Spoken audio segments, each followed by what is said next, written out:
حضرت ابو ہریرہ رضی اللہ تعالیٰ عنہ سے روایت ہے کہ رسول اللہ صلی اللہ علیہ وآلہ وسلم نے فرمایا، میری امت میں سے سب سے زیادہ مجھے پیارے وہ لوگ ہوں گے جو میرے بعد آئیں گے، لیکن ان کی تمنا ہوگی کہ کاش اپنے گھر والے اور مال کے بدلے میں میرا دیدار کر لیں۔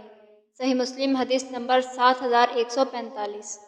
حضرت ابن عمر رضی اللہ تعالیٰ عنہ فرماتے ہیں کہ میں نے رسول اللہ صلی اللہ علیہ وآلہ وسلم سے سنا، آپ صلی اللہ علیہ وآلہ وسلم نے ارشاد فرمایا کہ جب اللہ تعالیٰ کسی قوم کو عذاب دینا چاہتا ہے تو جو لوگ اس قوم میں ہوتے ہیں ان سب پر عذاب ہوتا ہے، پھر ان کو اپنے اعمال کے مطابق اٹھایا جائے گا۔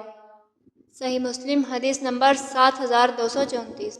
حضرت ابو ہریرہ رضی اللہ تعالیٰ عنہ سے روایت ہے کہ رسول اللہ صلی اللہ علیہ وآلہ وسلم نے فرمایا، قیامت قائم نہ ہوگی یہاں تک کہ حرج کی کثرت ہو جائے۔